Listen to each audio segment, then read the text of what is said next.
Assalamualaikum warahmatullahi wabarakatuh. Waalaikumsalam. Alhamdulillahilladzi bi ni'matihi tatimmus shalihat wassalatu wassalamu ala sayyidis sadat wa ala alihi wa ashabihi ahlil fadaili wal karamat. Allahumma 'allimna ma yanfa'una wanfa'na bima 'allamtana innaka antal alimul hakim. Rabbi shrah li sadri wa yassir li amri wahlul 'uqdatam min lisani yafqahu qawli. Bapak Ibu, abang kakak adik sahabat jamaah dimanapun berada, di bulan yang penuh dengan keberkahan, kita bersama dengan seseorang yang S1, S2, S3 di Al-Azhar Kairo Mesir, spesialisasi bidang akidah. Kitab-kitabnya ini yang ada di depan kita ini. Lalu kemudian beliau sudah menerangi agama ini sesuai dengan namanya, Ustadz Nuruddin. Bagi yang mengikuti podcast-podcast, kajian-kajian beliau di internet, Ustadz Nuruddin. Assalamualaikum Ustadz Nuruddin. Waalaikumsalam warahmatullahi wabarakatuh. Sehat? Alhamdulillah, syukran. Mohon maaf, beribu maaf, Ustadz baru landing sampai ke rumah ini. Saking kan gak sabarnya kami mau mendapatkan ilmu-ilmu dari Ustadz Nuruddin, cahaya agama. Nawartal bilad wal binurikum walan. Syukran hadil istidafal jamilah. Syukran. NU akidahnya Asy'ari, fikihnya 4 mazhab, tasawufnya Sunni, Imam Abu Hamid Al-Ghazali, Imam Junaid Al-Baghdadi.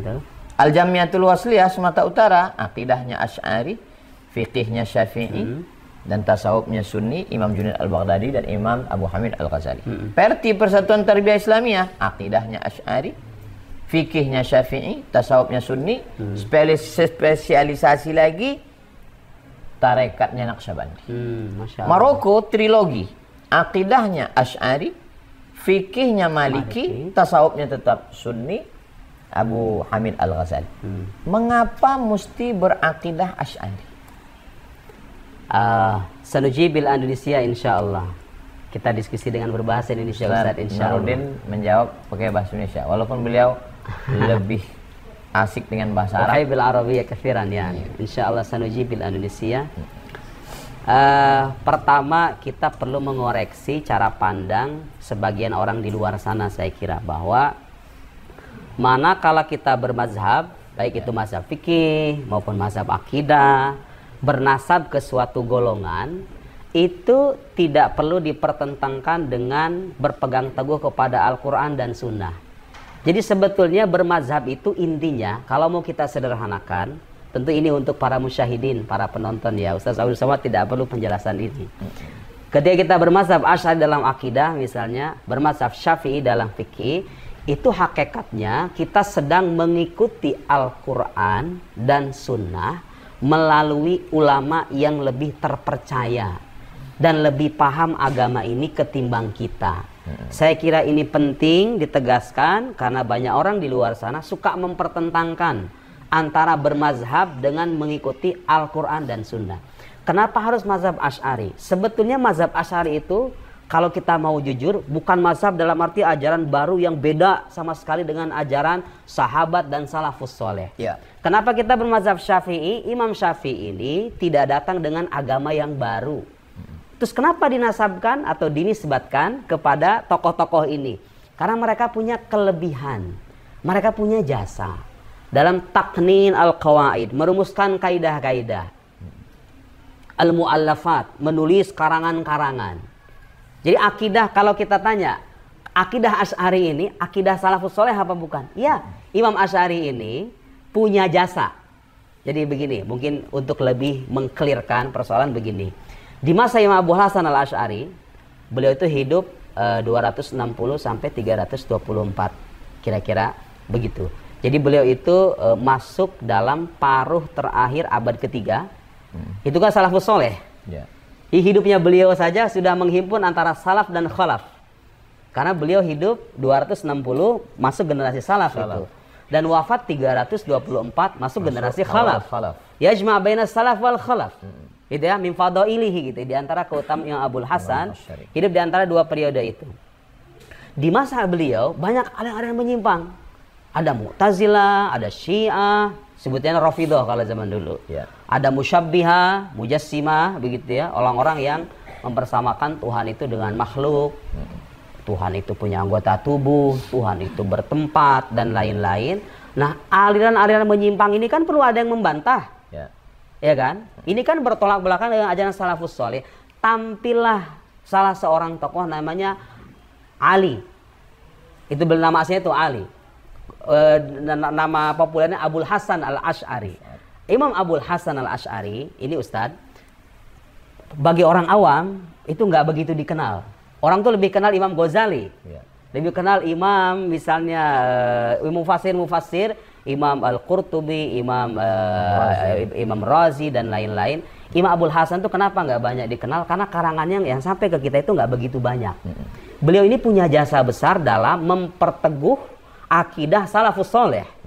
Makanya mazhab ini sebetulnya ini tuh mazhabnya sahabat, mazhabnya orang-orang terdahulu. Cuma dinisbatkan ke beliau karena beliau ini punya jasa besar dalam memperkaya dalil, mengkritik aliran yang menyimpang, mengarang ratusan kitab.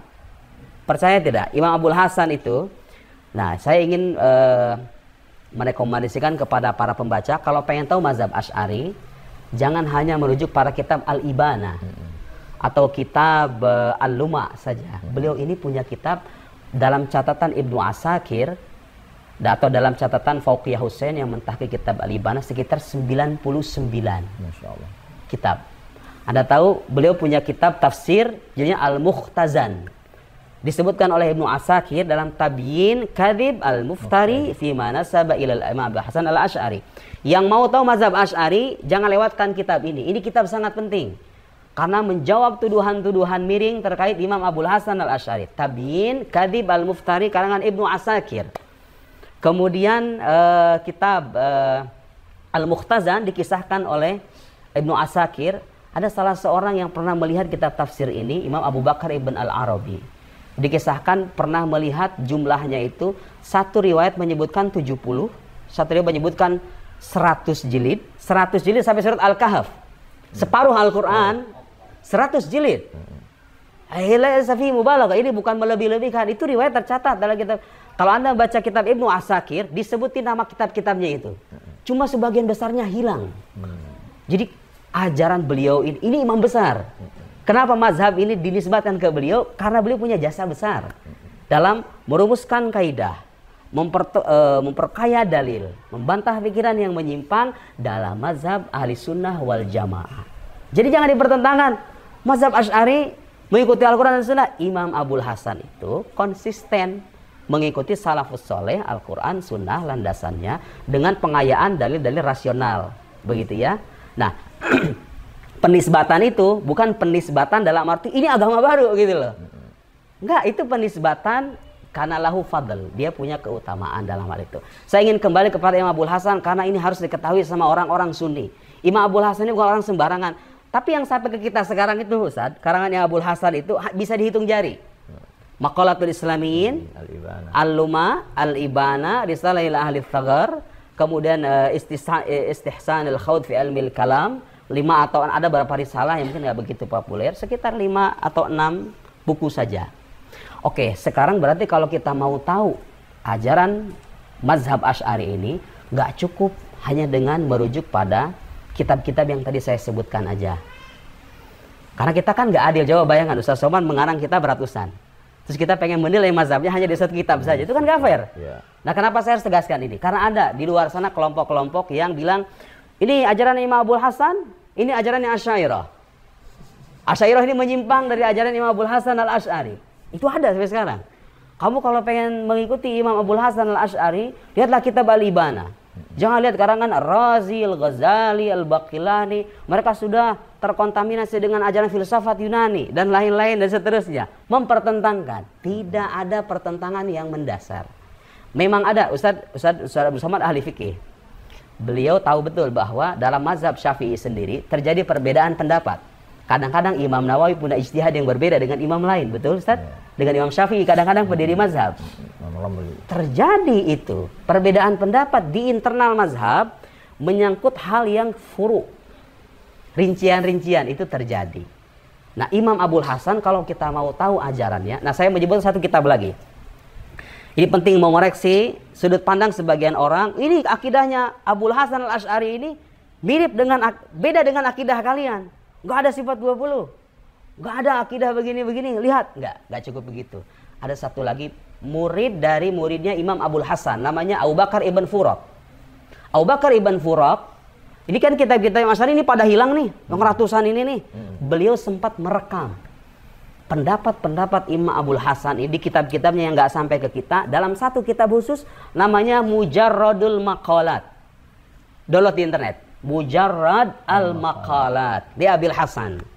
Itu Ibnu Furaq itu apa artinya mujarrad? Jadi beliau itu ingin meng-highlight gitu ya. Jadi menampilkan pendapat-pendapat Imam Abul Hasan di kitab-kitabnya yang lain yang nggak sampai ke kita, tanpa dikasih dalil, tanpa membantah pikiran A, B, C, D. Mujarrad. Ya, mujarrad. Jadi murni akwal beliau. Ibnu Furaq itu.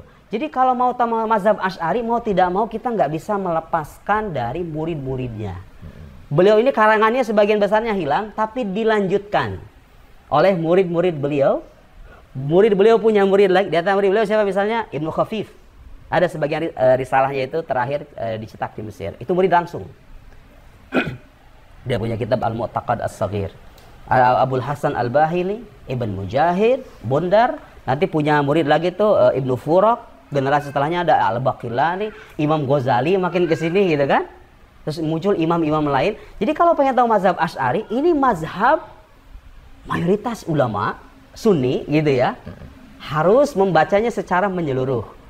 Nah, kalau sekarang pengen tahu bagi kalangan awam yang pengen tahu mazhab Asy'ari, jangan hanya merujuk kitab mana? Ya lihat kitab Imam Ghazali, Imam Sanusi, Imam Imam Al-Iji, Imam Al-Jurjani, Imam Ar-Razi. Nah, itu mazhab Asy'ari. Nah, sekarang ini ulama-ulama ini Ar-Razi, Al-Baqillani, Imam Ghazali, Imam Fulan bikin agama baru gitu, namanya mazhab yang berbeda dengan salafus saleh. Tidak. Cuma begini, saudara-saudara sekalian, zaman itu terus berkembang. Di zaman Nabi kan nggak ada pembahasan jauhar arad, jisam laysa bijisam, nggak ada itu, karena belum ada tuntutan. Di zaman Nabi itu nggak ada diskusi soal apa hal jisam wala bijisam, apakah Allah itu jisim atau bukan jisim, apakah Allah itu bertempat, kalau Allah bertempat apa dalil rasionalnya. Belum ada tuntutan sahabat itu. Datang imam-imam setelahnya memerinci. Jadi kalau kita menemukan dalil rasional bahwa Allah tidak bertempat, apakah itu bertentangan dengan salafus saleh? Tidak. Itu hanya memerinci akidah yang sejak dulu diyakini sama salafus saleh. Ada istilah-istilah baru, ada dalil-dalil yang muncul belakangan, ada perincian-perincian. Bid'ah ini, ada bid'ah hasanah, bid'ah mengukuhkan akidah Islam. Karena dulu itu kan filsafat Yunani datang ke dunia Islam. Istilah-istilah asing itu datang dari buku-buku Yunani kan. Bagaimana sikap kita? Dibuang begitu aja atau kita ambil supaya jadi senjata untuk mengokohkan akidah kita dan membantah pikiran yang menyimpang? Mana yang lebih bijak? Kalau itu ada yang positif kita ambil demi mengokohkan akidah kita, membantah pikiran yang menyimpang. Muncul kitab-kitab yang berjilid-jilid itu. Ibrahim Al-Laqani yang kitabnya dipelajari di pesantren-pesantren, Jawharat Tauhid, mazhab Asy'ari. Imam Sanusi yang punya Barahin, mazhabnya Asy'ari. Orang Indonesia itu banyak menganut mazhab tanpa disadari. Cuma orang nggak tahu ini namanya mazhab Asy'ari gitu. Sifat 20 lah gampangnya itu. Kalau orang Indonesia itu kalau mazhab Asy'ari, sifat 20. Cuma perlu kita koreksi juga bahwa mazhab Asy'ari yang menyebutkan sifat 20 bukan membatasi sifat Allah pada 20 sifat saja. Itu hanya memudahkan bapak-bapak, ibu-ibu, memudahkan. Karena kalau kita disuruh menghafal semua sifat Allah nggak kelar-kelar kan usia kita. Diringkas sama ulama. Ada dalilnya nggak di Quran? Justru itu yang menjadi keunikan mazhab Asy'ari. Setiap kita belajar akidah Asy'ari, akidah Imam Laqani, Imam Sanusi, Imam Ar-Razi, selalu ada dalil akli, dalil nakli, betul tidak? Artinya apa? Akidah kita ini landasannya Al-Quran, dalil rasional dipadukan karena akal yang sahih tidak mungkin bertentangan dengan nas yang sharih. La yumkin la ta'arud bainal qat'iyat, kata para ulama usuliyin. Tidak mungkin ada pertentangan. Jadi adillah nakliyah, dalil tekstual dari Al-Quran, dari hadis, adillah akliyah disatu padukan, jadilah mazhab. Nah, kalau kita mengikuti mazhab Asy'ari, hakikatnya kita mengikuti siapa? Mengikuti ulama-ulama yang lebih paham agama ini, mereka memerinci, mereka punya jasa. Nah, kebetulan, kalau harus disebut kebetulan, Kebetulan yang jasanya paling besar ini Imam Abul Hasan. Makanya disebutkan ke mazhab Asy'ari. Kalau dicek begini, dasar-dasarnya ada nggak di Al-Quran? Ada. Di akwal para sahabat ada nggak? Ada. Kalau dibilang dari mana itu akidah Allah yang mengatakan Allah tidak bertempat? Ada nggak akwal Imam Syafi'i, Imam Abu Hanifah, Imam Ali? Banyak. Siapa yang mengatakan mazhab ini menyimpang dari mazhab salaf? Tidak. Ini mazhab justru mengukuhkan akidah salaf dengan memadukan argumen-argumen rasional. Muncul malahidah, muncul orang-orang ateis. Kita kan nggak bisa, ya Ustaz, pasti Ustaz sepakat dengan saya. Kita nggak bisa menyampaikan agama ini dengan mengcopy paste ajaran bentuk lama. Harus diperbarui. Bukan diperbarui intinya. Intinya Allah Esa, Allah berbeda dengan makhluk. Itu semua dari sejak dulu. Apa yang diperbaharui? Al-Hujaj, argumennya.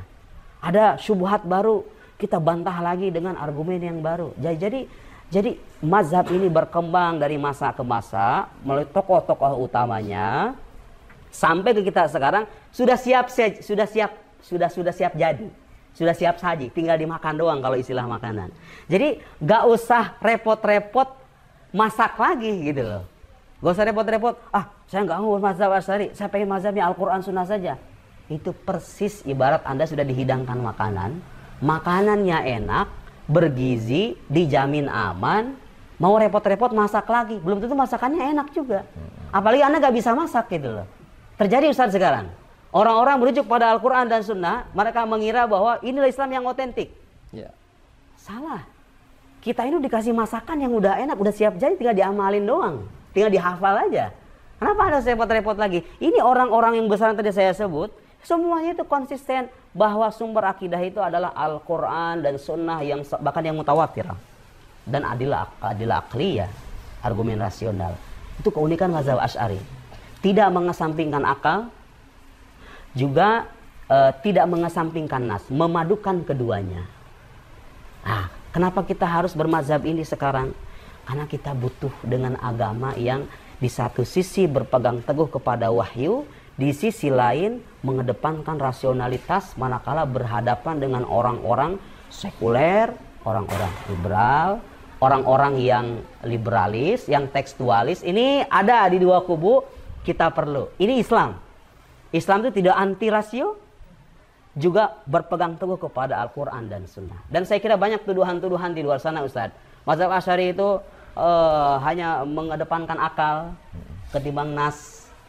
Karena katanya Imam Abul Hasan itu dulunya Mu'tazilah, yang kemudian masih membawa pikiran Mu'tazilahnya, enggak salah. Imam Ar-Razi juga mendapatkan tuduhan semacam itu, banyak saya kira. Mungkin akan kita diskusikan di pertanyaan yang lain. Mohon maaf saya agak panjang. Mudah-mudahan ini bisa mengklirkan sudut pandang yang keliru di luar sana. Seolah-olah kalau kita mazhab Asy'ari, ngapain mazhab Asy'ari? Mazhab Syafi'i, ngapain mazhab Syafi'i? Mending Al-Quran dan Sunnah. Ya. Al-Quran dan Sunnah itu tidak mudah dipahami oleh akal kita yang terbatas. Perlu kaidah, gak cukup dengan terjemahan saja. Terjemahan Al-Quran bukan Al-Quran. Terjemahan, sepakat Ustaz. Terjemahan Al-Quran, terjemahatul Quran laisat Qur'anan. Bukan Al-Quran. Al-Quran nazala bilisanin Arabi. Mubin. Bahasa Arab. Tanya sama yang paham bahasa Arab. Namanya kaidah nahwu, kaidah saraf, balaghah, mantiq, al-usul, wa qawaid al-fiqh, wa qaidah. Banyak ilmu Arab. Kita nggak cukup waktu. Bapak-bapak yang sibuk tiap hari di pabrik, mau jadi mujtahid kemudian buka Al-Quran, itu persis kayak orang nggak bisa masak, bahan semewah apapun, kalau nggak bisa masaknya ya percuma. Biarlah sekarang kita mengamalkan agama dari warisan para ulama-ulama kita yang lebih paham dalam akidah, dalam fikih. Tasawuf juga begitu Ustaz. Kenapa sih tasawufnya Imam Ghazali? Loh, emang dikira yang bicara tasawuf Imam Ghazali doang? Imam Ghazali ini, kitab Ihya Ulumuddin ini terinspirasi dari kitab sebelumnya namanya Qutul Qulub punya Abu Thalib Al-Makki, ya kan? Siapa Abu Thalib Al-Makki terinspirasi dari orang sebelumnya, dari sebelumnya. Jadi agama ini kalau mau dilacak sanadnya itu sampai ke atas sebetulnya. Tasawufnya, akidahnya, fikihnya, sanadnya itu di keutamaan min khasais hadhil ummah sanad. keistimewaan umat Nabi Muhammad itu punya sanad. Kamu kalau ditanya akidahnya dari mana? Dari sini. Hadisnya, fikihnya dan lain-lain. Saya kira begitu ya. Jadi kita perlu cerdas dalam beragama. Jangan sampai terpukau dengan jargon-jargon yang seolah-olah mengembalikan kita kepada Islam yang otentik, padahal itu penuh dengan ajaran heretik. Saya kira begitu. Tadi ada satu poin yang saya mau singgung. Tadi apa Ustaz? Mulai lari kemana saya tadi itu? Masalah apa? Alas mungkin wasil ya nih, insya Allah. Saya tidak potong Ustadz supaya jelas. Ibarat puzzle, Ustadz sudah susun rapi. Ayo. Udah. Sekarang di antara salah satu serangan ke mazhab Asy'ari, akidah Asy'ari adalah Asy'ari mentakwil. Takwil berarti ta'til. Allah sudah menyebutkan yadullah, tangan Allah. Kenapa mesti ditafwid? Serahkan pada Allah. Kalau begitu Allah menurunkan kitab yang orang tidak memahami. Tidak paham, Allah menurunkan kitab yang tidak bisa dipahami. Bagus. Lalu kemudian kalau dipahami dengan takwil, lalu mengatakan tangan itu tidak boleh disebut tangan, berarti qudrah. Berarti ta'til, mengatakan tidak ada, berarti Tuhan menurunkan sesuatu yang sia-sia. Aywa. Ini persoalan agak sedikit, tapi saya akan berusaha untuk menyederhanakan. Mudah-mudahan bisa dipahami sebaik mungkin. Jadi begini, bagi yang mungkin belum punya ide sama sekali seputar masalah ini, kita berikan gambaran terlebih dulu Ustadz. Di Al-Quran itu ada ayat yang mutasyabihat, ada ayat muhkamat. Gampangnya begini, mutasyabihat ini ayat yang samar maknanya. Kayak tadi contohnya, yadullah fawqa aydihim. Terjemahan Indonesia mengartikannya tangan. Wa yabqa wajhu rabbik dzul jalali wal ikram, dan kekalah wajah. Terjemahan dari wajah, wajah. Yanzilu rabbuna ila sama'i dunya. Yanzil terjemahan Arab Indonesia itu turun. Apa ini maksudnya? Tangan, wajah, turun. Ada lagi hadis-hadis lain sebagai sampel. Yauma yukshafu an saqin. Aywa. Betis, Tuhan punya betis. Tapi ada ayat yang muhkamat. Qul huwallahu ahad. Katakan Tuhan itu Esa. Apa itu Esa? Ya Tuhan Esa tidak berbilang, selesai. Laisa kamitslihi syai'. Tidak ada yang serupa dengan Tuhan. Itu jelas banget. Bagaimana panduan para ulama ketika menjumpai ayat yang dua model ayat yang berbeda ini? Ayat mutasyabihat harus dipahami berdasarkan ayat muhkamat. Berarti kalau kita jumpa dengan ayat-ayat yang seolah-olah, saya bilang seolah-olah, zohirnya atau bunyi lahiriahnya menunjukkan keserupaan Tuhan dengan makhluk, harus dipahami ayat-ayat ini dalam ayat muhkamah yang bunyinya laisa kamitslihi syai'. Tidak ada yang serupa dengan Allah, titik. Lam yakul lahu kufuwan ahad. Allahus somad. Dan ayat-ayat yang muhkamat lain. Allah nggak serupa dengan makhluk. Oke. Ada ayat ini bunyi lahiriahnya seolah-olah punya tangan. Kemudian ada ayat yang bilang Allah nggak serupa dengan makhluk. Ar-Rahman al-Arsy istawa. Oleh sebagian orang terjemahkan bersemayam. Termasuk terjemahan Al-Quran yang beredar. Itu terjemahan perlu kita koreksi sebetulnya. Nah, saya berkali-kali tidak bosan untuk mengingatkan terjemahan Al-Quran bukan Al-Quran. Al-Quran itu bahasa Arab. Kalau mau tahu bahasa Arab itu keunikannya saudara, satu lafaz maknanya bisa banyak. Istawa itu bisa mana? Ada maknanya istaqarra, ada maknanya istaula, ada maknanya qasada, ada maknanya kada-kada. Maknanya banyak. Jadi jangan hanya berpajang, ini terjemahan dari pemerintah. Enggak. Kita harus nanya, fasalu ahla dzikr in kuntum la ta'lamun. Oke, itu satu prinsip. Bukan saya yang bilang kaidah begitu. Ulama mufassirin sepanjang sejarah bilang begitu. Kalau ada ayat mutasyabihat, dipahami berdasarkan ayat muhkamat. Sebetulnya Ustaz, kalau kita jumpa dengan ayat-ayat tadi itu, ya kemudian wajah dan lain-lain, kita ini Asy'ariyah itu nggak mengingkari loh. Nuthbit ma'athbatallahu li nafsi. Jadi kita ini menetapkan apa yang Allah tetapkan untuk dirinya. Ini di antara tuduhan yang beredar, Asy'ariyah itu mengingkari Tuhan punya nuthbit annalahu yad, nuthbit annahu la yad. Lakin ma ma'na hadzal yad? Ma ma'na? Apa maknanya? Itu bedanya kita itu. Yeah. Jadi kita ini, saudara, kalau ketemu ayat Al-Qur'an, Ar-Rahman 'arsy istawa. Percaya enggak Allah istawa? Saya percaya. Sebagai Asy'ari saya diwajibkan, sebagai muslim bukan Asy'ari. Anda muslim harus percaya Allah istawa. Lillahi yadullah harus percaya. Tapi yang bedakan kita apa? Penetapan makna zohirnya. Jadi kita ini percaya, bahkan sebagian ulama itu menyebutkan amiruha kama ja'at. Jadi biarkan ayat-ayat itu sebagaimana adanya. Kenapa harus begitu? Karena kalau kita pahami secara zohir, pada akhirnya seolah-olah Tuhan itu menjadi serupa dengan makhluk. Sementara itu bertentangan dengan ayat laisa kamitslihi syai'. Allah tidak serupa. Jadi Al-Qur'an yang mengatakan Allah tidak serupa dengan makhluk. Kalau kita pahami ayat itu istawa bisa arti duduk. Hah? Allah duduk? Allah duduk di tempat artinya kalau tadinya tidak bertempat, kemudian bertempat, berarti ada perpindahan dong kalau begitu. Sama dengan makhluk dong kalau gitu kan Allah qadim, tidak bermula. Kalau Allah bertempat berarti Allah ada permulaannya. Syuf, lihat.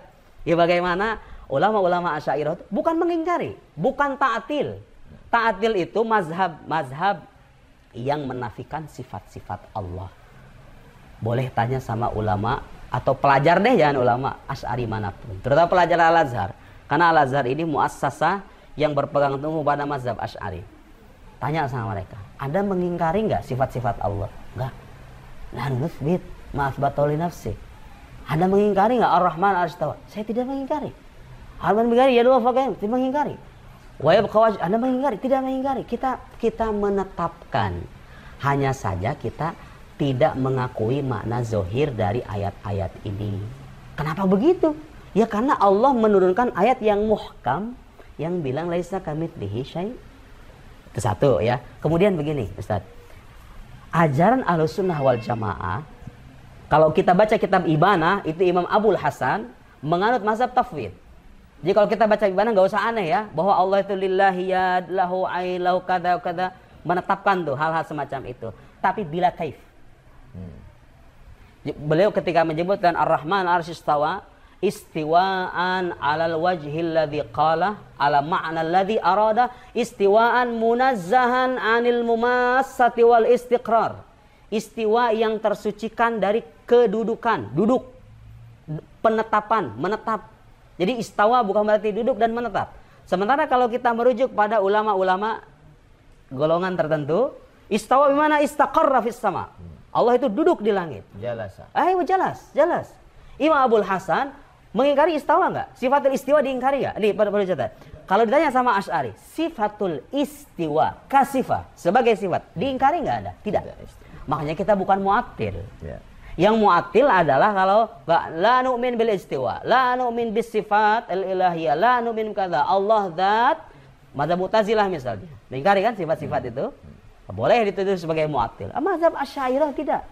Justru itu mazhab yang menyucikan Allah dalam bentuk yang kalau enggan dikatakan paling ideal, mendekati ideal.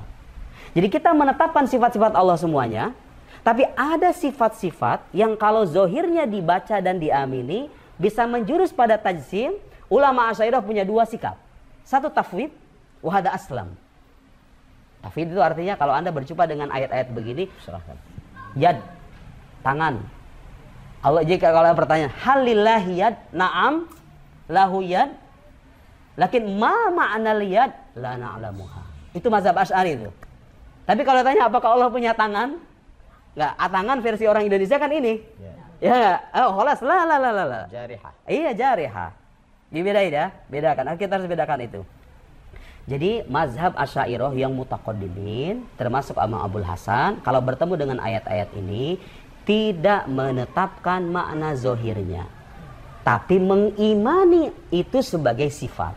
Apakah itu sifatul af'al, apakah itu sifatul dat, itu persoalan lain. Yang jelas itu sifat.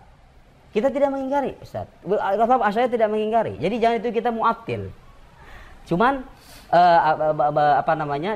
kalau kita maknai zohirnya itu bisa menjurus pada tajsim. Nah, berhubung makin kesini makin banyak mujassim, orang-orang menyamakan Tuhan dengan makhluk, akhirnya apa? Ulama Asy'ariyah mutaakhirin, Imam Laqani, Imam Ar-Razi, Imam Baqillani, Imam Al-Ghazali, Imam Al-Haramain, Imam Fulan, mereka menempuh takwil. Dan kita perlu tahu, Anda percaya atau tidak, ternyata dosen kami di Al-Azhar itu mengarang kitab, Ustaz, judulnya Ta'wilus Salaf li Sifatillah. Salaf mu'awwilun. Terus kenapa ada ungkapan bahwa tafwid mazhab salaf, ta'wil mazhab khalaf? Hadza min haitsul ghalib. Yang dominan ganti salaf itu tafwid. Tapi bukan berarti enggak ada yang bertawil. Bahkan Syekh Said Ramadan Al-Buti, boleh dicek di pengantar kitab judulnya Ahlus Sunnah Al-Asy'ariyah. Syekh Muhammad Sa'id Ramadan Al-Buti, bukan Muhammad Nuruddin. Beliau alim kabir min ulama'il muslimin. Beliau menyebutkan tidak ada ayat yang ditakwil oleh golongan Asy'ariyah kecuali ada landasannya dalam takwilan generasi salafus soleh. Bukan bid'ah takwil itu, memang sudah ada riwayatnya. Silahkan dicek, bisa di-download itu kitab Takwil As-Salaf li Sifatillah. Jadi kalau kita mentakwil ayat-ayat tadi, itu memang sudah ada contohnya dari salafus soleh. Jadi mazhab tafwid itu cocok untuk orang awam. Mazhabul ulama, mazhabnya para ulama yang bersengketa dengan mujassimah, bersengketa dengan orang-orang ateis dan lain-lain, mazhab takwil. Kilahuma yumatsilan mazhab ahli sunnah wal jamaah. Keduanya adalah mazhab ahli sunnah wal jamaah. Saya kira inilah mazhab yang betul-betul menghormati nas. Tandanya apa menghormati nas? Gak diingkari itu ayat-ayat. Tapi menghormati akal. Tidak mengidentikan atau mempersamakan Tuhan dengan makhluk. Karena ayat-ayat dan hadis-hadis semacam itu, kalau dipahami secara zahirnya, bisa menyerupakan Tuhan Allah Subhanahu wa Ta'ala dengan makhluk. Jadi semua ada landasannya, karena pada akhirnya tafwid adalah landasannya, tawil adalah landasannya, begitu ya. Karena semuanya itu pada akhirnya ingin menyucikan Allah Subhanahu wa Ta'ala. Kalau isbat, Ustaz, kalau Asy'ari itu yang mengisbat, apa beda isbat Asy'ari dengan isbat Ibnu Taimiyah? Aywa hadza huwa. Isbat sebenarnya ini konsumsi akademisi ya, kayak gitu. Tapi sudah terlanjur banyak dipublish di media sosial. Saya kira perlu ada yang meluruskan. Jadi isbat versi Asy'ariyah, kaum Asy'ari itu isbatul alfaz. Jadi kita menetapkan lafaz-lafaz itu sebagai wahyu yang turun dari Allah Subhanahu wa Ta'ala. Kita bicara ayat mutasyabihat ya. Buat ayat yang muhkamat, ayat mutasyabihat ini. Kita pilih satu kasus saja, yadun. Ya, yadun. Oke, lebih gampang. Iya, isbat Asy'ari itu isbat alfaz yad. Aywa, kita itu menetapkan lil yadullah fawqa aidihim. Tapi jangan katakan tangan. Aywa, itu intinya. Karena ketika dikatakan tangan berarti yang terbayar, yang tergambar tasawur jarihah. Iya, anggota tubuh. Ibn Taimiyah nanti akan dibahas di masjid khusus ya, betul Ustaz ya. Ada tema itu ya. Ini Anda percaya? Ini baru muqaddimah. Aywa, muqaddimah. Percaya enggak? Ibnu Taimiyah, ana aqra kutubahu, ya. Saya membaca kitab-kitabnya, bukan anqil wa qal, bukan katanya dan katanya. Saya membaca. Di rumah saya ada Majmu' Fatwa Ibnu Taimiyah, Darut Ta'arudul Aql wan Naql. Ada kitab fulan, kita membaca. Nusus kitab Ibnu Taimiyah itu ada. Percaya enggak Ibnu Taimiyah menetapkan batasan bagi Allah? Allah itu punya had, la ya'lamuhu illahu. Allah itu punya batasan, yang batasan itu tidak diketahui kecuali oleh dirinya saja. Allah itu punya batasan. Ibnu Taimiyah pernah begitu. Allah itu duduk di atas arsy. Bahkan ada satu bagian dari Majmu' Fatawa menyebutkan Nabi Muhammad sallallahu alaihi wasallam didudukkan oleh Allah di singgasana di arsy-Nya. Seperti hanya raja dengan sekretir ya, dan sekretarisnya duduk gitu. Itu kayak maqam Mahmud versi Ibnu Taimiyah, itu begitu. Kemudian ada lagi ayat ya, Ibnu Taimiyah itu apa muskilnya, dan yang diikuti oleh ulama-ulama setelahnya dari kalangan salafiyah, saudara kita dari salafiyah, isbat al-ma'ani al-zahirah, al-zawahir li hadhil alfaz. Mereka itu menetapkan makna-makna zohir dari lafaz-lafaz ini. Sementara makna zohir dari lafaz ini, yad, makna zohirnya adalah jarihah. Mereka mengisbat makna zohirnya, kita mengisbat alfaznya, lafaznya. Terus kita mengingkari makna enggak Ustaz? Kan mereka itu tuduhannya begini. Berarti kalau gitu Tuhan berkomunikasi dengan hambanya menyangkut sesuatu yang enggak mereka pahami dong. Jawaban dosen saya begini. Apa masalahnya? Kalau Quran itu kan sebagai ayat-ayat begitu kan sebetulnya hanya sedikit persentasenya kan? Apa masalahnya kalau Allah itu berkomunikasi dengan kita dengan beberapa persen dari wahyu yang tidak kita pahami, masalahnya apa gitu loh? Jadi misteri. Jadi misteri. Justru nggak ada masalah sama sekali. Kecuali kalau Quran ini dari A sampai Z gak dipahami sama manusia, itu baru sia-sia. So what gitu. So what? Masalahnya apa kalau kita nggak paham? Ya, masalahnya. So what gitu loh. Apa masalahnya kalau kita nggak paham? Itu nggak ada masalah sama sekali. Justru keniscayaan dari ubudiyah kita, manakala berhadapan dengan ayat-ayat semacam ini, mengharuskan kita untuk menyucikan Allah dari keserupaan dengan makhluknya. Ada orang nanya, misal, Ah. Ustadz Somad, yadullah, kita fokus ke yad ya. Nah. Yadullah, lalu saya jawab, yadullah, kita serahkan saja pada Allah. Berarti saat itu saya tafwid ya. Iya. Kemudian satu lagi nanya, yadullah Ustadz. Lalu saya bilang, yadullah itu adalah al-qudrah. Berarti saat itu saya Asy'ari ya. Iya, sama-sama mazhab Asy'ari dua-duanya. Iya. Lalu kalau pas ditanya, saya bilang, yadullah Ustadz. Saya bilang, Allah itu punya yad. Lakin yaduhu laisat ka'aidina. Wah. Allah punya yad, Aywa. tapi yad dia nggak sama dengan yad kita. Iya. Laisa kamitslihi syai'un. Aywa laysa kamitslihi syai'. Kalau begitu kan saya tanzih juga. Iya. Coba begini. Itu mari kita analisis itu ungkapan. Lillahi yad laka aidina. Allah punya yad, Iya. tapi yadnya tidak seperti yad kita. Kita boleh tanya yang bersangkutan. Apa makna yad yang Anda maksud? Itu bedanya Asy'ari dengan yang lain itu begitu. Iya. Kalau mazhab Asy'ari, makna zohir dari yad dinafikan. Makna zohir dari yad. Iya. Punya makna nggak yad ini? Punya makna tapi la ya'lamuhu illahu. Bas. Iya. Ini yad ini punya makna, saudara. Jadi kita itu bukan mu'attil. Karena kita tahu yad punya makna, wajah punya makna, yanzil punya makna. Tapi kalau kita isbat makna zohirnya, bermasalah itu. Ya. Terus bagaimana? Anda mengakui ini ada maknanya? Ada maknanya tapi hanya Allah yang tahu. Itu mazhab tafwid. Kalau kita bertanya kepada mazhab salafi, kita sebut tidak apa-apa ya. Mazhab salafi, mereka mengatakan, la yad di makna haqiqi. Hayu hada mansus fi kutubihim. Itu tercatat di kitab-kitab mereka. Bil makna haqiqi. Bahkan ada redaksi dihariskan yadhaq. Yadhaq berisbat kata dohak. Iya. Dohak itu terjemahannya tertawa, saudara. Iya. Dohkun bil makna haqiqi. Tuhan ketawa. Ana aqra hada fi kitab Syekh Utsaimin. Dohak, Allah Tuhan tertawa dalam Tuhan. arti yang hakiki, cuman kaifiyahnya kita serahkan. Iya. Ada iskal. Di sini baru ada muskil. Kalau Anda mengatakan lillahi yad la ka'aidina wa anta tufawwid ma'na liyad, khalas anta Asy'ari mana? Kalau Anda mengatakan lillahi yad, Allah punya yad, maknanya hanya Allah yang tahu, Iya. itu mazhab Asy'ari begitu. Asy'ari.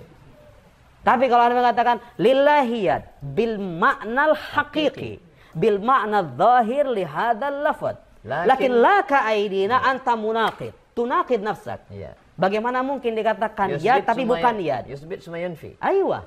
Kanahu yaqul lillahi yad lakin laysa lahu yad. Hada munaqid, hada tanaqud. Kontradiktif. Aywa. Jadi bedanya mazhab Asy'ari begitu. Tidak mengisbat makna zahir. Kalau ada orang mengatakan, Ustadz Somad, Allah itu punya yad, al-yad bimaknal haqiqi. Apakah dia kafir atau sesat? La nukafir ahada min ahlil qiblah. Mazhab Asy'ari, saudara-saudara sekalian, ini bil munasabah gitu ya. Ini konteksnya cocok sekali. Kenapa kita perlu mengenal mazhab ini? Ini adalah mazhab yang menghormati semua ahlul qiblah. Ungkapan Imam Abul Hasan yang terkenal di kitab Tabyin Kadzibul Muftari, termasuk di kitabil Ibana, la nukaffiru ahadan min ahlil qiblah li'annahum fi nihayatil mautab muawwilun. Karena mereka itu sebenarnya pada akhirnya bertakwil. Takwil malu-malu ya. Iya, pada akhirnya tuh begini Ustaz. Ujung-ujungnya takwil juga. Mu'tazilah. Mari kita resapi agama ini dengan baik. Ini mazhab yang menjadi payung bagi golongan Islam yang beragam dan bermacam-macam itu. Mu'tazilah, Syiah, Ibadiyah, Salafiyah, Al-Wahabiyah, bi syatta atyafiha, dengan semua ragamnya. Kita kalau baca maqalatul Islamiyin, saudara, Syiah itu ternyata variannya ratusan, bahkan enggak berkata ribuan. Cuman udah nggak ada sebagian besarnya. Itu ya. Mu'tazilah itu sekte-sektenya, apa? Varian sektenya, masya Allah, seabrek-abrek. Ada yang dikafirkan sama Imam Abul Hasan? Tidak ada. Mereka itu paling jauh kita katakan menyimpang. Berarti kalau dia katakan, Ustadz, Aina Allah, biasanya kan kajian pertama kan itu. Kalau kita kan hadis pertama, Ar-Rahimun yarhamuhum rahman yarhamu. Itu hadis yang pertama. Iya. Kalau dia hadis yang pertama, Aina Allah. Lalu Aina Allah. Terus ya, Allah fis sama. Dalil Ar-Rahman 'alal arsy istawa. Istaqarra wa jalasa. Ayo. Dia tidak kafir. Pada akhirnya begini Ustaz. Jadi pada akhirnya kan mereka akan mengatakan begini, duduknya tidak seperti kita. Ada ungkapan ini nih, ada ungkapan ini nih. Tapi duduknya tidak iya, seperti kita. Inilah ungkapan yang kita enggan mengkafirkan mereka gara-gara ungkapan ini nih. Allah duduk, tapi duduknya nggak seperti kita. Pada akhirnya mereka itu ada celah bertawil kan? Nggak jadi kafir. Gitu. Nggak jadi kafir. Coba kalau mereka bilang Allah itu jism ka'ajsamina nahnu. Allah jisim seperti jisim makhluk. Khalas anta kharajta minal Islam. Alasta mu'minan. Anta ta'budu sonaman. Anda menyembah patung ketika itu, bukan menyembah Tuhan. Tapi gara-gara ada ungkapan, Ibnu Taimiyah tuh ngomong-ngomong di sebagian bukunya, itu paling gak suka mengatakan Allah laisa bijismin. Dengan alasan apa katanya? Lam yari fil Quran wala fis sunnah. Enggak ada di Al-Quran dan enggak ada di sunnah. Coba, ini mindset begini sampai sekarang kita jumpai di pengikutnya. Mentang-mentang enggak ada ungkapan di Al-Quran, terus kemudian bid'ah. Ya, Allah laisa bijismin itu masih di bawah naungan pemahaman ayat laisa kamitslihi syai'. Allah bukan jisim. Apa artinya jisim? Memang enggak ada, saudara. Anda mau cari Al-Quran dari Fatihah sampai An-Nas, Allah laisa bijauhar wa laisa bi'arad. Di zaman Nabi dilihat ungkapan, ada ungkapan itu, ya emang enggak ada. Karena orang zaman dulu nggak debat masalah beginian, Ustaz. Nah, itu baru muncul belakangan. Setelah muncul filsafat Yunani, ada pembahasan jauhar, arad, substansi, aksiden, dan lain-lain. Intinya, kalau kita mengatakan Allah bukan jisim, Allah itu nggak tersusun. Merekap. Karena kalau Allah tersusun, dia butuh kepada bagian-bagiannya. Sementara Allah ghani, ya kan? Ya antumul fuqara ilallah wallahu al-ghaniyul hamid. Allah ghani. Apa artinya ghani? Allah tidak butuh kepada apapun. Makanya dia bukan jisim. Jadi mengatakan Allah laisa bijismin itu ada dasar Qur'annya enggak? Ya ada. Cuma bukan redaksinya, tapi intinya. Intinya apa? Kita menyucikan ketersusunan. Qul huwallahu ahad. Silahkan baca, ada satu kitab bagus sekali. Dan ini musuhnya Ibnu Taimiyah. Musuhnya Ibnu Taimiyah. Dari kalangan Asy'ariyah. Imam Fakhruddin Ar-Razi. Ngarang kitab Asasut Taqdis. Kemudian dibantah sama Ibnu Taimiyah Bayan Talbisil Jahmiyah.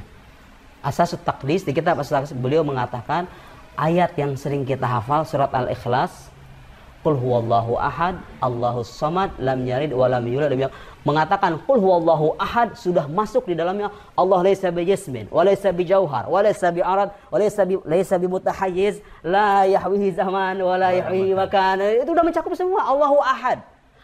Karena makna ahad itu apa artinya ahad? Ahad esa itu artinya apa? La yatajazza. Allah tidak tersusun dari bagian-bagian.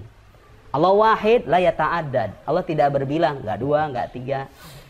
Jadi kalau Allah tidak tersusun berarti Allah bukan jisim dong? Allah tidak jisim, tidak arad, tidak di dalam, tidak di luar, tidak di atas, tidak di bawah, tidak di alam. Berarti kamu menyembah tidak ada. Aywa, hal soal jayyid jiddan. Kalau dia ada, antum ta'buduna al-adam. Aywa, la na'budu aban, nahnu na'bud mawjudan mustaghniyan 'anil khalaiq. Kita menyembah sesuatu yang ada yang tidak butuh kepada apapun. Saya mau catat, mengatakan sesuatu ada, sesuatu dikatakan ada bukan karena dia terlihat, bukan karena dia bertempat, bukan karena dia berwaktu, bukan karena dia tersusun. Kapan sesuatu dikatakan ada? Kalau dia bisa memberikan dampak. Tangan saya ini, kalau saya pukulkan ke meja, lahir dampak. Tangan saya ini bukan sesuatu yang real, ada. Karena ada dampaknya. Kenapa Allah kita katakan ada? Apakah karena dia bertempat di langit? Apakah karena dia itu berwaktu seperti kita? Tidak. Allah dikatakan ada karena dia menjadi penyebab utama di balik keterlahiraan alam semesta. Ini dampak dari kuasanya. Jadi menyebut Allah ada itu nggak ada hubungan dengan kebertempatan, keberwaktuan, keberarahan. Kenapa? Karena saudara-saudara sekalian, tempat, waktu, arah itu semuanya ada dengan adanya makhluk. Betul nggak? Ayo sepakat dulu sama saya. Betul nggak kalau kita mengatakan space and time, waktu dan tempat itu muncul dengan adanya ledakan pertama. Paling tidak kan teori ilmu modern begitu. Sebelum itu kan nggak ada waktu dan tempat, ya kan? Nah sekarang saya tanya, Allah itu ada dengan adanya makhluk atau ada sebelum makhluk ada? Sebelum makhluk ada Allah sudah ada kan? Kalau Anda mengatakan Allah itu bertempat, Anda tahu resikonya apa? Berarti terjadi perpindahan, terjadi perubahan pada zat Allah. Tadinya tidak bertempat, kemudian bertempat, pindah. Wahadza min amaratil hudus, dan ini tanda kebaruan. Sementara kita mengatakan pencipta alam semesta gak boleh sama dengan ciptaannya. Mukhalafah lil hawadis kan sifatnya. Berbeda dengan makhluk. Allah itu tidak ada awalnya, makhluk ada awalnya, tempat ada awalnya, waktu ada awalnya. Masa kita katakan Allah yang tidak berawal bertempat pada sesuatu yang berawal? Ada ghairu ma'qul wa ghairu mansus, kaman. Enggak ada nasnya juga yang mengatakan ada. Coba hadirkan ke kita saudara ungkapan dari salafus saleh atau Al-Qur'anul Karim yang mengatakan Allah bertempat. Ada? Tidak ada. Paling jauh mereka mengatakan Ar-Rahman 'arsy istawa. Baik, istawa di mana? Istawa Istawa fi ma'ani. Istawa itu maknanya banyak. Kenapa Anda hanya membatasi mana istawa pada istaqarra saja? Ayo, ada iskal, fi iskal, ya, ada iskal. Atau paling tidak hadis jariyah, Ustaz. Ya, Hadis jariyah. Allah fis sama. Hadis jariyah. Banyak ulama mentakwil hadis. Ini ada satu kaidah saya kira menarik dan penting diketahui sama orang-orang Sunni ya. Dalam mazhab Ahlussunnah wal Jamaah, hadis itu diterima kalau dia bersifat mutawatir dalam akidah. Boleh kita menerima hadis ahad, khobarul wahid, idza lam yukhalif ma huwa asahhu minhu. Bahkan ada kaidah Ustaz, mohon dikoreksi kalau saya salah. Cuma saya menemukan ini di ungkapan para muhaddisin Al-Khatib Al-Baghdadi. Beliau menyebutkan idza rawa thiqatul ma'mun hadisan muttasilal isnad rudda bi umur. Kalau ada seorang perawi yang terpercaya, thiqah meriwayatkan hadis yang sanadnya bersambung. Bayangkan enggak? Sanadnya sahih bersambung. Itu masih bisa ditolak di umur dengan beberapa hal. Tahu yang pertama apa? Ayu khalif mujibatil uqul. Bukan perkataan saya. Kalau dia bertentangan dengan hukum akal yang bersifat pasti. Fayu alam butlanuhu. Maka dengan demikian diketahui kebatilan riwayat itu. Bukan berarti kita nolak sabda Nabi ya. Karena kita ini hidup sekian abad setelah Nabi nggak ada. Kita harus hati-hati. Itu bentuk kehati-hatian ulama dalam memperlakukan sabda Nabi justru. Kalau Nabinya hadir di hadapan kita, nggak perlu kita ada ilmu hadis, betul nggak Ustaz? Ya. Ustaz Somad ada jurusan hadis. Di ilmu hadis itu ulama menolak sabda Nabi. Itu bukan menolak sabda Nabinya. Tapi itu bentuk kehati-hatian dalam melihat sabda Nabi. Itu hadis ahad. Ya. Yukhalif ma huwa asahhu minhu. Yukhalif mujibatil uqul. Di antara mujibatil uqul apa? Ada qanun adami tanaqud. Hukum kontradiksi. Gak mungkin Anda mengatakan Tuhan tidak bermula lalu mengalami kebermulaan dalam kebertepatannya. Ada tanaqud. Terus kemudian bertentangan dengan ayat laisa kamitslihi syai' lam yakul lahu kufuwan ahad. Nah, ulama-ulama yang kemudian bertemu, tapi itu ada di hadis Sahih Muslim, ya kan? Ya. Nah, cuman ada juga riwayat-riwayat lain redaksinya itu bukan ainallah, atasyhadina alla ilaha illallah. Riwayat lain yang mengatakan man rabbuk, siapa Tuhanmu? Itu hadis mudtarib pada akhirnya. Alf min haitsul alfad. Hadis mudtarib. Ya, hadis mudtarib dalam akidah enggak bisa diamalkan. Enggak bisa diamalkan. Ada lagi ulama mengatakan sebetulnya perawi itu meriwayatkan hadis itu ala sabilil hikayah. Jadi itu bukan redaksi dari Nabi sebetulnya ainallah itu. Ya, dia sedang bercerita perawinya itu. Ada lagi yang menyebutkan, ulama yang menyebutkan aina aswal, Imam Abu Bakar Ibn Arabi menyebutkan aina la soal anil makan, lakin soal anil makanah. Pertanyaan aina itu bukan berarti di mana menyangkut tempat, tapi menyangkut kedudukan. Itu kan ada riwayat Ustaz, itu jariyah itu dia bisu. Tidak la yuhsin la tuhsin al-kalam, dia enggak bisa bicara, pengen dites keimanannya.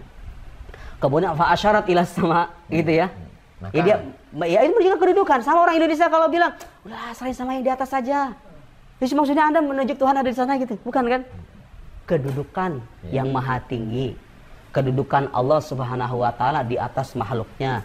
Jadi kalau ditanya, kalau Tuhan tidak bertempat, tidak berwaktu, itu bukan jisim, bukan itu tidak ada dong. Enggak.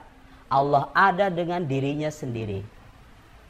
Dia ada. Kenapa kok bisa ada dengan diri sendiri? Ya, karena yang ada dengan adanya sesuatu yang lain itu adalah makhluk. Bapak, Ibu, saya tidak bisa melepas kebergantungan secara mutlak, betul nggak? Saya bertempat di atas kursi, saya hilangkan kursi, saya bertempat di tempat lain, saya punya ayah, saya punya ibu. Allah Subhanahu wa taala tidak butuh kepada apapun. Karena itu kita katakan Allah wajibul wujud. Allah itu ada dengan dirinya sendiri. La yatawaqqaf wujuduhu ala ghairihi. Wujudnya enggak bergantung kepada yang lain. Kalau Allah bertempat berarti Allah bergantung kepada tempat. Dia punya kebutuhan pada akhirnya. Kalau punya kebutuhan sama dong dengan makhluk. Lihat. Nah, itu hadza huwal mazhabil asy'ari. Itulah mazhab asli. Mazhab yang saya pelajari hampir 9 tahun di Al-Azhar Asy-Syarif. Aman aman aman, wajahid aman jahid. Yang percaya, mengingkari silahkan. 50 menit kita membahas tangan Belum selesai. duduk di atas. Padahal itu hanya 0,0 sekian Betul. dari akidah yang dulu tidak diperdulikan orang. Iya. Kira-kira apa dibalik menurut pengamatan Ustadz? Dibalik mereka mengaitkan isu ini sehingga habis orang saling mengkafirkan. Ustadz Anu jangan diundang lagi ke tempat kita. Kenapa? Karena dia bilang Allah bukan fis sama. Apa sebetulnya agenda dibalik ini? Allahu alam. Kalau penyakut itu motif orang beda-beda ya. Tapi pada akhirnya begini, agama Islam itu didasarkan pada 3 pilar: akidah, syariat, akhlak. Sebetulnya menjadi core, menjadi inti dari agama itu adalah masalah akidah. Akidah itu fondasi. Tapi mirisnya Ustadz, kita kalau melihat ceramah-ceramah keagamaan di masjid-masjid, saya kira ini pesan untuk para pengurus masjid. Anda itu berkewajiban selama niatnya adalah mencerdaskan umat, bukan mengikuti selera umat. Akidah itu hal yang paling pokok dalam agama. Jadi ini harus betul-betul dikukuhkan secara mantap, karena ini fondasi dari agama. Sekarang kita jumpai anak-anak muda yang mulai mempertanyakan, ngapain saya beragama lagi? Buat apa saya bertuhan? Tuhan ada atau enggak ada, saya sama-sama aja, gini-gini aja hidup saya. Lihat. Itu pertanyaan bukan cuma anak muda, orang-orang tua sekarang dengan stres, tekanan, masalah dari berbagai sisi, kemudian mulai untuk apa sih kita berkeyakinan? Bahkan sekarang muncul Ustaz begini, ada ungkapan yang penting beragama itu berbuat baik aja, iman mah nggak penting, lo iman dari mana? Cukup berbuat baik aja, itu yang paling penting dari agama. Salah. Beramal penting, iman tidak kalah penting. Karena iman ini menyangkut hubungan vertikal kita yang pencipta alam semesta. Seminggu yang lalu, Ustaz, satu pasien, satu dia datang ke dokter Muslim. Lalu dokter Muslim ini mengatakan dengan songongnya, ayalah nantilah saya urus kalau udah mau mati. Kemudian bayarnya mahal. Kemudian ada satu lagi dokter non Muslim. Dia obati, dia berikan kelembutan, dia berikan pelayanan. Punya uang berapa? Kalau sanggup bayar, nggak sanggup ya nggak apa-apa. Kemanusiaan. Masa dokter yang songong, sombong, angkuh ini masuk surga? Yang baik ini kok masuk neraka? Ayo, itu pertanyaan orang zaman, betul Ustaz, pertanyaan orang zaman sekarang. Bukan pertanyaan beliau sebetulnya ya, pertanyaan orang di luar sana. Kok bisa gitu ya? Harus kita catat bahwa menyangkut surga neraka, hadal amr biyadillah. Itu di sisi Allah, itu putusan ilahi pada akhirnya. Menyangkut kasus per kasus, saya bilang gitu ya. Fulan dan fulan ini nih, nasibnya surga apa neraka, itu hanya Allah yang menentukan. Ulama-ulama itu hanya membahas kaidah umum aja. Man mata 'alal Islam wa musaddiqan binabil Islam, membenarkan agama Islam. Kalau dia membenarkan agama Islam, sekalipun dia masuk neraka, maka dia akan dimasukkan ke alam surga. Tapi kan kita itu nggak berarti setiap kasus per kasus ini muslim masuk surga, ini non muslim masuk neraka. Karena begini, siapa yang menjamin saudara itu dokter non muslim? Anda tahu akhir hidupnya seperti apa? Kalau dia menjelang akhir hayatnya, katakan seminggu sebelum wafat, masuk Islam misalnya, karena Allah melihat kebaikannya, Allah beri dia hidayah. Diterima nggak amal kebaikannya? Diterima. Bukan saya yang bilang. Saya belajar begini, saya nggak mau mengarang-arang masalah agama. Ulama mengatakan kalau ada non muslim, lihat keutamaan agama Islam untuk orang-orang non muslim. Kalau ada orang masuk Islam, al-Islam yajubu ma qablah, betul Ustaz? Kalau dia punya kesalahan terhapuskan, iya kan? Dan banyak sahabat-sahabat yang dulunya itu memerangi Nabi, masuk Islam, hapus dosanya semuanya. Tapi menyangkut amal kebaikan gak Allah sia-siakan, karena Allah itu karim. Allah itu karim, yu'ati ats-tsawab al-jazil 'alal 'amalil qalil, memberikan pahala yang berlimpah. Iya. Jadi menyangkut urusan alam akhirat itu bukan hak kita menghukumi yang bersangkutan ini. Tapi kalau bicara kaidah umum, memang ketentuannya begitu. Oke, sekarang kan ada bilang begini, kok kalau begitu iman lebih penting dong ketimbang amal? Enggak, salah. Saya nggak mengatakan begitu. Iman adalah asas dari amal perbuatan, tapi amal perbuatan adalah pengejawantahan dari kejujuran iman dan kesempurnaan iman. Mana yang lebih penting? Dua-duanya sama-sama penting. Dua-duanya sama-sama penting. Terus bilang begini, oh kalau bagaimana dengan kasus kalau misalnya ada orang kurang beramal tapi dia beriman, dengan dibandingkan dengan yang tadi ada amalan tapi tidak ada iman. Kalau dalam perspektif kita, kadang-kadang kita bilang, oh masih mending yang ini nih, yang baik ini nih, ketimbang yang beriman tapi berbuat jahat. Tapi Anda melupakan satu hal, ketidakberimanan dia itu. Kalau sudah sampai kepadanya dakwah tentunya ya. Jadi penting Ustaz, karena ada orang di luar sana meyakini semua non-muslim itu kafir, masuk neraka. Tidak, saudara. Dalam mazhab Asy'ari, orang bisa dikatakan kafir itu Islam idza balagathud da'wah. Kalau sudah sampai kepadanya dakwah, salimil hawas, dianya panca inderanya sehat. Salimil akal, akalnya berfungsi dengan baik. Sampai kepadanya dakwah, kemudian summa yungkir ina dan wastikbaran. Dia mengingkari dengan kesombongan, itu orang kafir. Anda kalau melihat ada orang berbuat baik non muslim belum menerima dakwah di Alaska lah, Kutub Utara, Kutub Selatan, pelosok Papua, gak mengenal Nabi Muhammad, gak mengenal Islam, gak mengenal Al-Quran. Bagaimana mazhab Asy'ariyah? Mazhab Asy'ariyah bagaimana? Silakan cek Tuhfatul Murid, kita Imam Al-Bajuri. Itu ulama, orang-orang semacam ini yuhkam bihukmi ahlil fatrah. Wa ma kunna mu'adzibin. Wa ma kunna mu'adzibin hatta nab'atha rasula. Bahkan Imam Bajuri lebih tegas, hatta wa in abadul asnam. Sekalipun dia hanya berhala, kalau belum sampai kepada itu adil kan? Adil kan? Setelah sampai kepadanya dakwah gitu loh. Kalau sudah sampai kepada dakwah, dia bagaimana kalau sekarang sampai kepadanya dakwah, dia bisa mencerna, panca inderanya sehat, tapi dia masih mencari. Masih mencari. Kafir nggak? Jadi kalau saya ngomong orang nggak bakal percaya. Kalau saya ngomong orang nggak bakal percaya. Syekh Mahmud Syatut. Syekh Mahmud Syatut, kalau kita Al-Islam, Aqidah wa Syariah menyebutkan orang semacam ini nih, ada non-muslim, udah berbuat baik ke sana kemari, belum menerima dakwah Islam, tentu dia nggak kafir. Menerima dakwah Islam, panca inderanya sehat, akalnya sehat, dia bisa mencerna, tapi masih dhalla yanzur wa yufakkir. Terus mencari. Orang semacam ini kata Syekh Mahmud Syatut, laisa kafiran indallah. Tidak dihukumi kafir di sisi Allah. Wa in kana kafiran fi ayunin nas, sekalipun dia kafir di mata manusia. Allah mah adil. Allah itu adil. Makanya kita nggak perlu sibuk di nasib ini bagaimana. Itu urusan Allah. Yang jelas syarat selamat itu harus ada iman yang pasti. Gitu ya. Nah, kalau kita bilang yang penting amal, imannya jangan salah. Kita kan, saya kadang kasih permisalan begini. Saudara Abu Somad kalau punya khodimnya dikasih makan, dikasih tempat tinggal, dikasih gaji, berbuat baik di tempat beliau, dia mengerjakan tugas, dia mengerjakan kewajiban, tapi nggak mau mengakui beliau sebagai atasan. Kurang ajar kan? Iya nggak? Iya nggak? Itu logika sederhana. Saya mungkin nggak sepenuhnya tepat, tapi poin saya adalah iman kepada Allah itu, kekufuran kepada Allah itu kekurang ajaran yang luar biasa sebetulnya. Kalau sudah dikasih akal, dikasih usia, dikasih kesempatan belajar, panca indera yang sehat, nggak mau beriman, wah, terus mau beramal, ya amal Anda, innalladzina kafaru, gimana? Ayo, mathalu ma yunfiquna fi hadhil hayati kamathali rihim fiha sirrun asabat harakun. Pokoknya sia-sialah intinya begitu kan? Ada ayatnya. Aywa, sia-sia. Kenapa? Karena dia tidak mengakui Allah sebagai pencipta alam semesta. Itu kekurangan, jangan dilupakan gitu loh. Jangan hanya melihat agama itu sebatas amalan, tapi imannya dilupakan. Itu kurang ajar juga loh, luar biasa kan? Ya kan? Luar biasa kan? Ya, Islam itu senantiasa menyandingkan iman dan amal soleh.